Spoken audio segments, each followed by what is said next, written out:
ইউসুফের প্রতি, তার ভাইয়ের প্রতি নজরটা বেশি দেন কেন, মহব্বত বেশি করেন কেন? আসলেই কি তাই কিনা যে ভাই, জমিনের মধ্যে আমরা যারা সামাজিকভাবে পারিবারিকভাবে আছি, যদি দেখেন আপনার আব্বা আপনার আম্মা, আপনাদের ভাই বোনদের মধ্যে কারোর প্রতি একটু টান বেশি, দয়া মায়া বেশি, এই জন্য আপনারা রাগান্বিত হয়ে জিদাজিদি করবেন না। কারণ রাগ, দয়া মায়া এটা চোখে দেখা যায় না, অন্তর থেকে আসে। এটা আসে কিছু গুণে। রাগ হয় দোষে, আদর দয়া মায়া আসে গুণে। দুনিয়ার সম্পদ বন্টন করা, সমতা রক্ষা করা সম্ভব, সমান সমান বন্টন করা যায়, কিন্তু আদর দয়া মায়া সমান বন্টন করা সম্ভব না। যেমন একই বাবার দুইজন সন্তান, এর মধ্যে একটার গুণ হইল এমন, বাবা বাজার থেকে আসলেই ব্যাগটা গিয়ে আগে দৌড়ে আনে। বাবা যখন উজু করতে চাইবেন, উনি এক বদনা পানি এই ছেলেটায় আগায় এনে দেয়।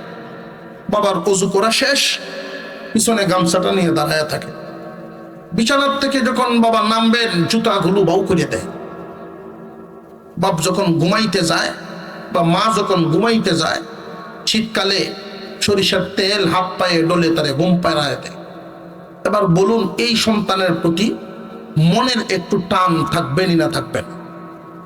এটা কি মা বাবার দোষ না সন্তানের গুণ? সন্তানের গুণ।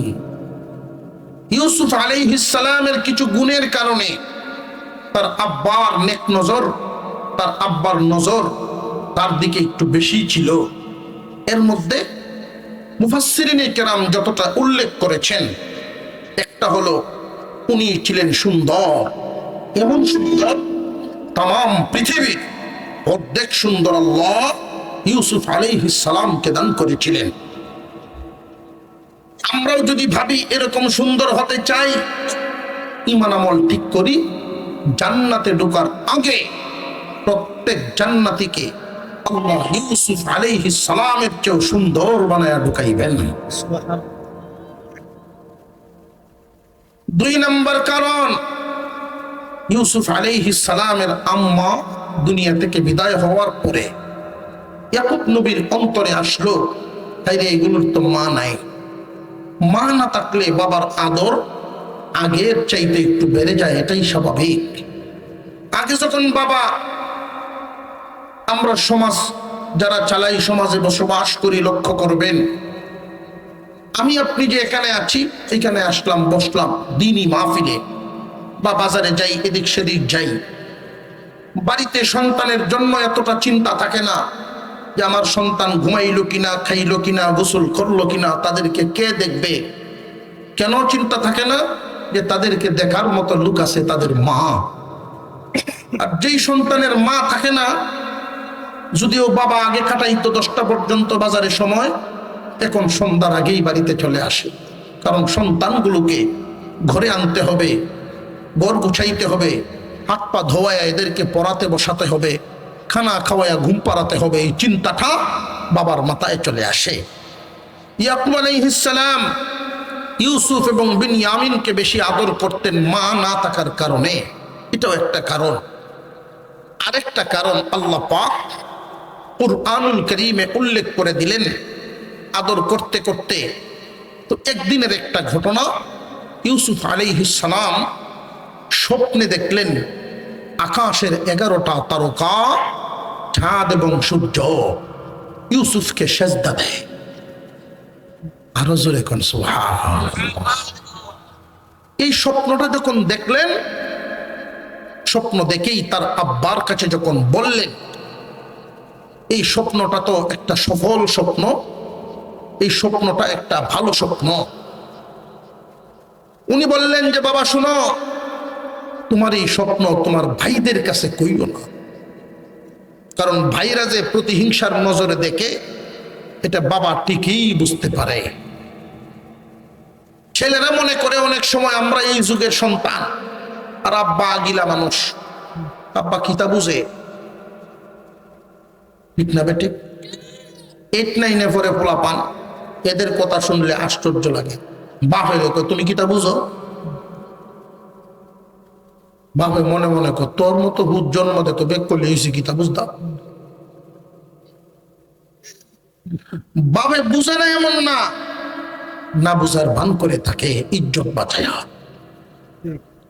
কিন্তু যুবক, তোমাদেরকে আমি হুঁশিয়ার করি,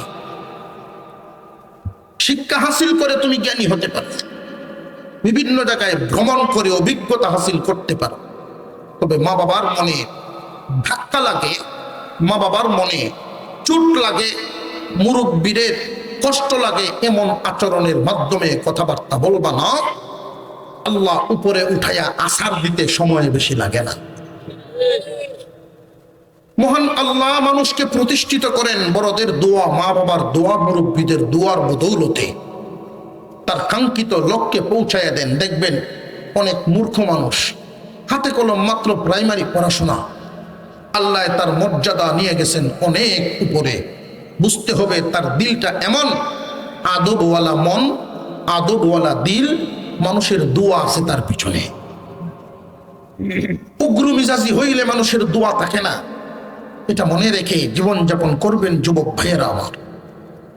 ইউসুফ আলাইহিস সালামের আব্বা নিষেধ করলেন, এই স্বপ্ন তোমার ভাইদের কাছে কইও না, শয়তানে ধোঁকা দিবে আর ওরা তোমার বিরুদ্ধে চক্রান্তের জাল বুনাইবে।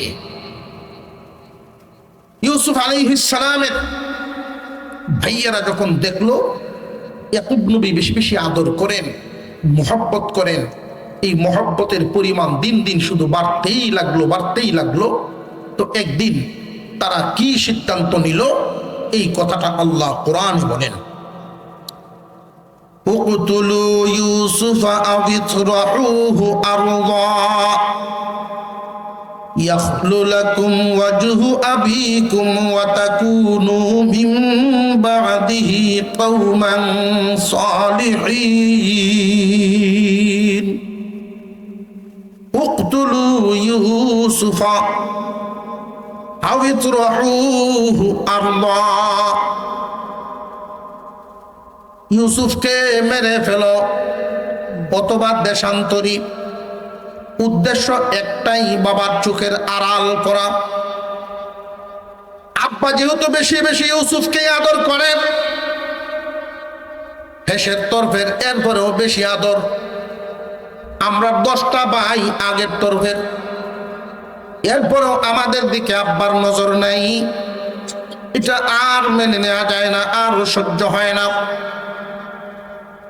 আমার আব্বা ভুল পথে আছেন, শুধু ইউসুফ ইউসুফ করে ইউসুফরে সাথে রাখেন, যেখানেই যান ইউসুফরে সাথে নিয়ে যান, চোখের আড়াল হইতেই দেন না।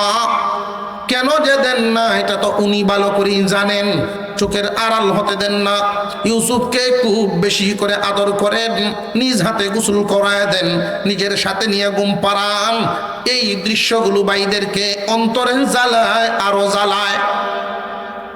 শেষ পর্যন্ত সিদ্ধান্ত নিল দুনিয়া থেকেই বিদায় করে দিব অথবা দেশান্তর করে দিব, যাতে করে আব্বার নজর তখন ইয়াখলু লাকুম ওয়াজহু আবিকুম, আমাদের দিকেই আব্বার মনোনিবেশ চলে আসবে। ইউসুফ যখন থাকবে না তখন আমাদের দিকে আব্বার নজর, আদর, মায়া চলে আসবে, আর কোনো ভরসা থাকবে না। وَتَكُونُوا مِن بَعْدِهِ قَوْمًا صَالِحِينَ। অতঃপর এই কর্ম করার পর, আব্বার সাথে ইউসুফের দূরত্ব তৈরি করার পরে, এটা তো গুনাহ হবে, আমরা সব তওবা করে ভালো মানুষ হয়ে যাব। এই কাজটা তো একটা অন্যায় কাজ। সংসারে গন্ডগোল লাগানো বা কারোর বিরুদ্ধে চক্রান্ত করা যে খারাপ কাজ, এটাও তারা বুঝতো, অন্যায় কাজ এটা বুঝতো। মুসলমান ভাইয়েরা আমার, 10 ভাইয়ের মধ্যে এমন আলোচনার ক্ষেত্রে হঠাৎ তাদের সবার বড় ভাই যিনি, উনি বললেন, শোনো, কেউ বলতেছো দমেই মেরে ফেলবা, কেউ বলতেছো দেশান্তরী করে ফেলবা, তবে আমি একটা সিদ্ধান্তমূলক কথা বলছি, এই কথাটা খুব মনে রাখবা, এই কথাটা আমল করার চেষ্টা করো। করতে যদি হয় কিছু, তাহলে দমে মারা যাবে না। আমাদের উদ্দেশ্য হলো বাপ পুতের দূরত্ব তৈরি করা, ইউসুফকে আব্বার চোখের আড়াল করা। চোখের আড়াল হলো দুনিয়া ছাড়া যদি করি মেরে ফেলি তবুও চোখের আড়াল হবে, দেশ ছাড়া যদি করি তবুও তো চোখের আড়াল হবে। দুনিয়া ছাড়া করতে হলে হত্যা করতে হবে, আর দেশ ছাড়া করতে হলে অন্য কোনো রাস্তা বের করতে হবে। তবে দুনিয়া ছাড়া করার চাইতে দেশ ছাড়া করার পাপটা কম। আর দুনিয়া ছাড়া করলে যদি হত্যা করে ফেলি তাহলে যেই পাপ হবে এই বোঝাটা অনেক ভারী হবে। যেমনই হোক, তো আমার বাবার সন্তান তো, ভাই তো, দমে মারা যাবে না। কি করা? উনি এক পরামর্শ দিবেন। قال قائل منهم لا تقتلوا يوسف وألقوه في غيابة الجب يلتقطه بعض السيارة إن كنتم فاعلين। দমে মারা যাবে না। ইউসুফকে যদি কিছু করতেই হয় তাহলে একটা অন্ধকার কুয়ার মধ্যে নিয়ে ফেলে দেব, নিজে নিজে যেন উঠে বাড়িতে আসতে না পারে। আর কুয়াটা এমন একটা জায়গায় চাই যেই জায়গাটা হবে রাস্তার কিনার, রাস্তার কিনারের কুয়া, যেই রাস্তা দিয়া বাদু সাইয়ারা প্রতীক দলেরা আসা যাওয়া করে। বিভিন্ন দেশের মানুষ এই দিক দিয়ে আসা যাওয়া করবে। যেই দেশের মানুষ ইউসুফকে কুয়া থেকে উঠাইবে ওই দেশেই তারে নিয়ে যাবে, জীবনে কোনো দিন ইউসুফ আর বাড়ি ফিরবে না। এই সিদ্ধান্তে তারা পৌঁছে গেল। ঠিক আছে, আপনার কথাটাই আমরা মানলাম। বাবার চোখের আড়াল করার রাস্তা দুনিয়া ছাড়া করলাম না, তবে দেশ ছাড়া করব। কোন কুয়ার ভিতরে ফেলবেন? রাস্তার কিনারের কুয়া। গভীর কি পরিমাণ হবে যেন উঠে আসতে না পারে, এরকম একটা কুয়া তারা চিহ্নিত করে ফেলল। ঐতিহাসিকগণ বলেন কুয়ার গভীরতা ছিল 70 হাত। 70 হাত গভীর একটা কুয়া। এই কুয়াটা সবসময় পানিতে থাকে, 20 হাতের কম পানি নামে না। শুকায়ও যদি যায় এরপরেও 20 হাতের মতো পানি সেখানে থাকে। প্রতীক দলেরা সেখানে আসা যাওয়া করলে পানি উঠানোর জন্য বালতি ফেলায়, পানি উঠায়, পানি পান করে। ইউসুফকে যদি ওইখানে ফেলাইয়া দেই, উঠবো কেমনে? কোন রকম যান বাসায় টিকে থাকবো সাইডে ধরিয়া। যখন বালতি ফেলবো পানি উঠানোর জন্য, ওইটা দেখে বালতিতে উঠবো, আর যেই দেশের মানুষ তারে উঠাইব সেই দেশেই তারে নিয়ে যাবে। ইউসুফের ভাইয়েরা তারা বাবার কাছ থেকে নিতে হবে, কুয়ায় ফালতে হবে। এখন হলো তাদের এই কাজ। কেমনে নেওয়া যায়, কিভাবে নেওয়া যায়? এই পর্যন্ত কোনোদিন আব্বা ইউসুফকে তার চোখের আড়াল করেন না, হাত ছাড়া করেন না। আমরা কেমনে তারে নিব? 10 ভাই একসাথে বাবার কাছে গেছে। এমন কৌশলে কথা বলা শুরু করলো, যেই কৌশলে উনিও খুব সুন্দর করে এড়ায় চলার চেষ্টা করেছেন, তারপরেও পারেন নাই। উনি এদের মনের কথাটা যেহেতু বুঝতে পারেন নাই, উনি তাদের সাথে দিতে রাজি হয়ে গেলেন। কথাগুলো কি ছিল? তারা 10 ভাই জিজ্ঞাসা করে, আব্বা ইউসুফের ব্যাপারে আপনি কি আমাদেরকে বিশ্বাস করেন না? এখন আব্বা যদি বলেন কেন করব না, তাহলে তো অবশ্যই তারা আর একটা কথা বলবে। যদি বলেন না বিশ্বাস করি না, তাহলে কি সংসারে শান্তি থাকবে না? একটা অশান্তি তৈরি হবে, অশান্তি তৈরি হবে। ইউসুফের ভাইয়েরা এই কথাটাই বলল, ক্বালু ইয়া আবানা মা লাকা লা তা'মান্না। আপনি কি তার ব্যাপারে আমাদেরকে বিশ্বাস করেন না? ওয়া ইন্না লাহু লানাসিহুন। অথচ আমরা ইউসুফের মঙ্গল কামনা করি, ইউসুফের ভালো চাই। কি ভালো? ইউসুফ ঘরে থাকতে থাকতে, আপনার পাশে থাকতে থাকতে কোনো কাজ কামার তার সহ্য হবে না, বাহিরের আবহাওয়া পায় না, আপনি আমাদের সাথে দেন, আমরা যে এলাকায় যাই সেখানে আবহাওয়া ভালো, প্রশস্ত জায়গা, দেখবে তার মনে আনন্দ পাবে, এক ঘরমুখী আর থাকবে না। আমাদের এত সুন্দর ভাইটা, আমরা তার কল্যাণকামী। যদি আপনি বিশ্বাস করেন, এর প্রমাণ আপনি প্রমাণ করেন। আর সিলহু মা'ানা গাদা, আগামীকাল আমাদের সাথে দিয়া দেন দেখি। ইয়ারতা ওয়ায়ালাব, সে মনের আনন্দ নিবে, ঘোরাফেরা করবে, দৌড়াদৌড়ি করবে, ফল ফ্রুট খাবে, মনের তৃপ্তি নিবে। ওয়া ইন্না লাহু লাহাফিজুন, আর আমরা সকলে মিলে তার হেফাজত করব। ইয়াকুব আলাইহিস সালাম তাদের কথাগুলো শুনলেন, শুনে তিনি উত্তর দিলেন, বাবারে, ক্বালা ইন্নী লায়াহযুনুনি, হে আমার ছেলেরা, আমার বড় চিন্তা হয়, এজন্য হাত চারা করি না, চোখের আড়াল করি না। প্রিয় বস্তু চোখের আড়াল হইলেই বিভিন্ন ধরনের চিন্তায় ভোগায়। নিজের সন্তান, কোনো মহিলার সন্তান যদি সন্তানের বাবার সাথেও যায়, মায় জানে 1 ঘন্টার ভিতরেই বাজার থেকে ঘুরে আসার কথা, চুল কাটতে গেছে, এখানে যদি 1.5 ঘন্টা হয়ে যায়, তখন এই মার মনে বিভিন্ন চিন্তা আসে। এত দেরি তো হওয়ার কথা না, কোনো অ্যাক্সিডেন্ট হইলনি, বিভিন্ন ধরনের চিন্তায় ভোগায়। আপন জিনিস, প্রিয় জিনিস চোখের আড়াল হইলেই তারে চিন্তায় ভোগায়। ওয়া আন তাযহাবু বিহি ওয়া আখাফু আন ইয়াকুলাহু যিব, তোমাদের সাথে দিলে আমার চিন্তা হবে, প্রিয় জিনিস চোখের আড়াল হলে চিন্তা হয়। ওয়া আখাফু আন ইয়াকুলাহু যিব, এবং ভয় হয় কি জানোনি, যদি আমার ইউসুফরে তোমাদের সাথে দেই, আন ইয়াকুলাহু যিব ওয়া আনতুম আনহু গাফিলুন, তোমরা থাকবে কাজের দান্দায়।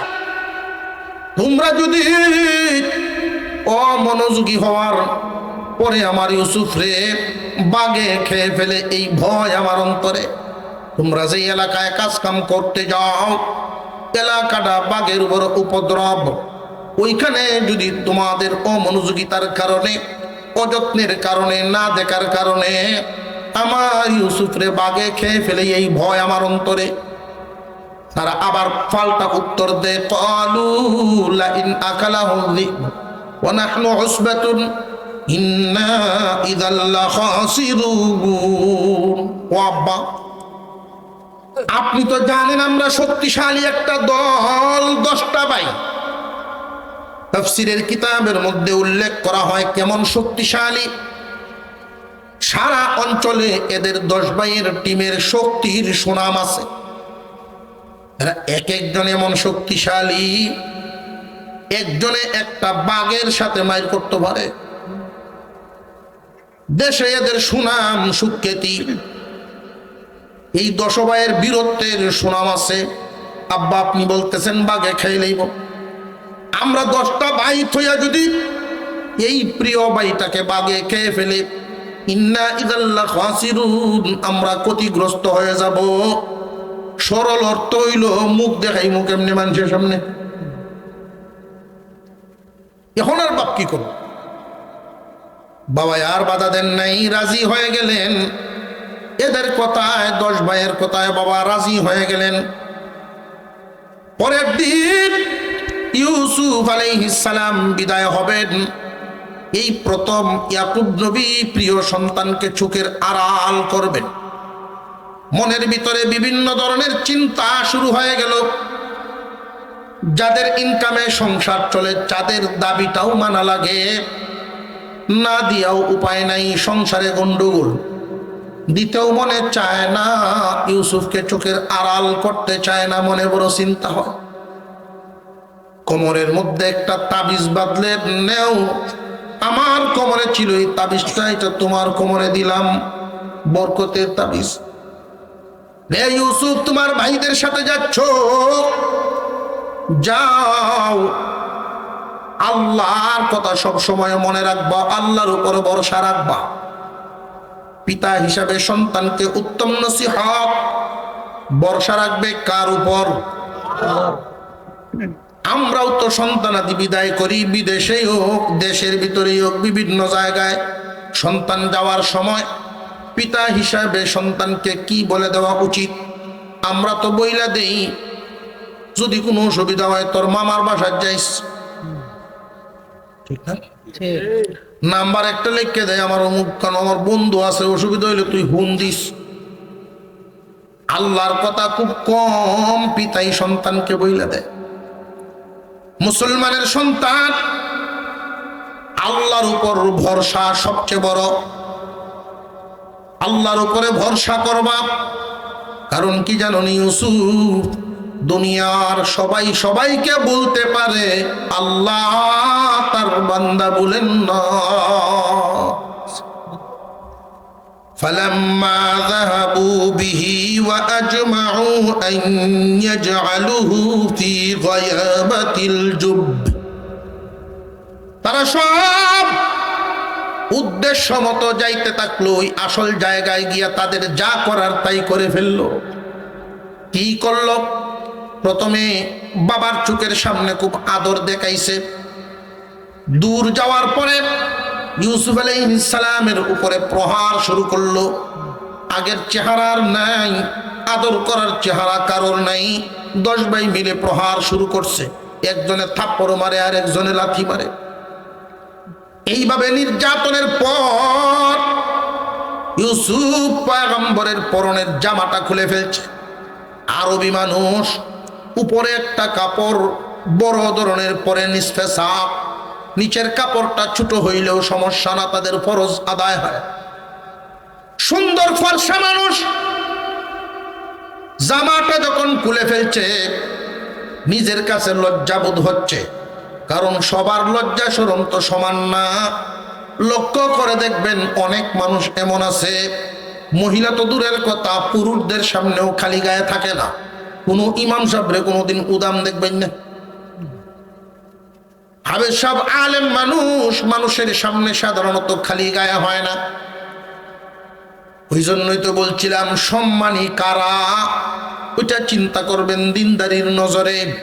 ইজ্জতওয়ালা কারা, দিনদারির নজর দিয়া কোনো আলেম কোনো দিন মানুষের সামনে খালি গায়ে হওয়া পছন্দ করবে না। আর এমন মানুষও তো আছে, লেমটি মাইরে ভাড়াও বাজারও যাইব বিরিয়ান্ত মন আছে, লেমটি মেরে দেবে, ওটা স্মরণ নাই। ইউসুফ আলাইহিস সালাম সম্মানী মানুষ, সম্মানীর পুত্র, সম্মানী।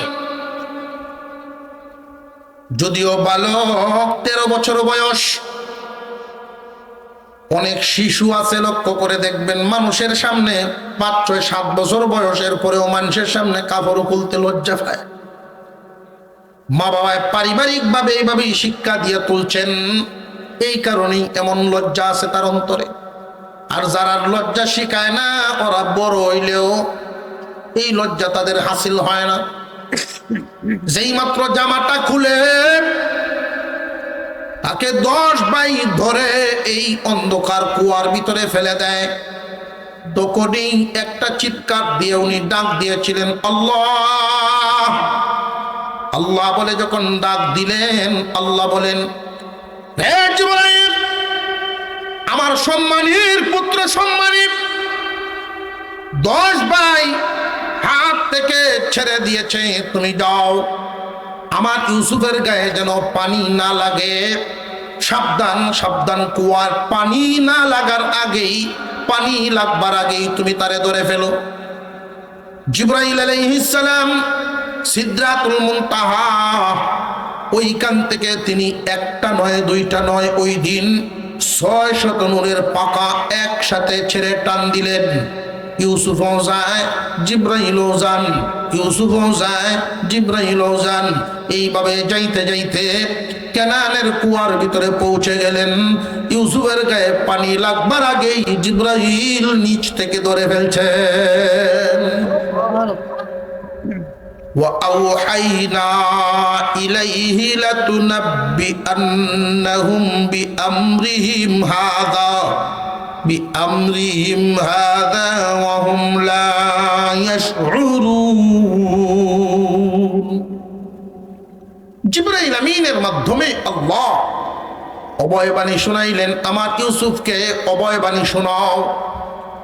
তার ভাইয়েরা প্রহার করল, মরণের জায়গা, মৃত্যুর মতো কুয়া, মরে যাবে এমন একটা সম্ভাবনাময় জায়গায় যখন ছেড়ে দিল, ভয়ে তরতর করে কাঁপতেছিলেন, কারণ উনিও তো মানুষ, মানুষের সন্তান মানুষ। হাত থেকে গভীর কুয়ার ভিতরে যখন ছেড়ে দেয়, আল্লাহু আকবার বলে চিৎকার দিয়ে উনি কাঁপতেছিলেন। জিবরাইল আমিন ধরলেন, কম্পন এখনো শেষ হয় নাই। অভয় বাণী শোনায় দাও রে জিবরাইল। কি বাণী শোনাবো? জিবরাইল, আমার ইউসুফ রে শোনায় দাও, এই হালত পরিবর্তন করে আমি ইউসুফকে এমন এক জায়গায় নিয়ে যাব, ইউসুফকে আমি প্রতিষ্ঠিত করব জমিনে, এমন উন্নত জায়গায় নিয়ে যাব।